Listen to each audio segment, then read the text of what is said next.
पण सर आजकाल आपण बघतोय बरीच विद्यार्थी हे आहेत ते मोबाईलच्या मागे लागलेले आहेत, गॅजेट्सच्या मागे लागले आहेत, त्यामुळे कुठेतरी अभ्यासाकडे दुर्लक्ष होत जातोय. तर अशा विद्यार्थ्यांना काय सांगा? एक मित्रांनो, तुम्हाला आयुष्यात काय हवंय?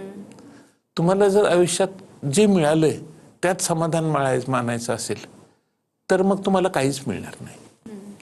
तुम्हाला जर काही कमवायचं असेल, मिळवायचं असेल तर तुम्हाला काही गोष्टींचा त्याग करावाच लागेल.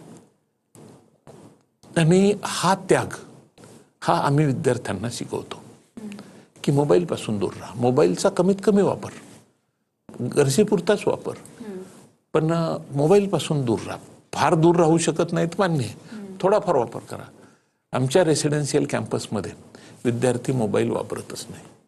पण याचा अर्थ कॉम्प्युटर वापरत नाही का, इंटरनेट वापरत नाही का? वापरू शकतो, पण त्याची वेळ ठरलेली आहे आणि त्या वेळेपुरतंच वापरू शकतो.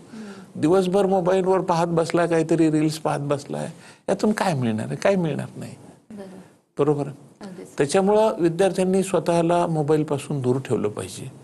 जी गोष्ट तुमची वेळ खाते ती गोष्ट तुम्हाला जीवनामध्ये फार त्रासदायक होणार आहे.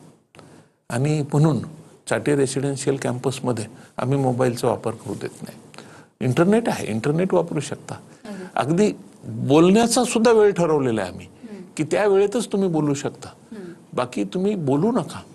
कारण बोलून बरेच वेळा आपण आपली शक्ती गमावत असतो, शक्ती घालवत असतो आणि ज्याच्याशी बोलतो त्याची पण शक्ती घालवतो. तुम्ही माझ्या कॅम्पसमध्ये पाहाल की माझ्या कॅम्पसमध्ये जेव्हा विद्यार्थी चालतात, म्हणजे उदाहरणार्थ क्लासरूममधून भोजनासाठी निघालेले आहेत, तर हे विद्यार्थी एकमेकांशी बोलत नाहीत.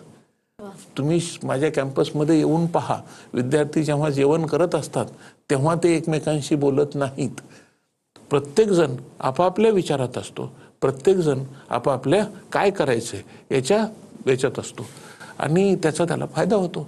हां, बोलण्यासाठी तुम्हाला जर काही दिवसातले 2 तास ठरलेले आहेत त्यावेळेस तुम्ही बोलू शकता, गप्पा मारू शकता, दिल खोल के बोला त्यावेळेस. आम्ही त्यावेळेस अडवत नाही. पण जेव्हा तुम्ही अभ्यास करताय, क्लासरूममध्ये बसलेले आहात आणि बोलताय, ही एक शिस्त ही गरजेची आहे. तर विद्यार्थी मित्रांना एक कहाणी मी जशी सांगितली मच्छीमाराची, की तुम्हाला जे काही मिळालंय हे दगड नाहीत, महत्वाची गोष्ट आहे, रत्न आहेत ही. तुम्हाला मिळालेला प्रत्येक दिवस हा तुमचं रत्न आहे, परमेश्वराने तुम्हाला दिलेलं.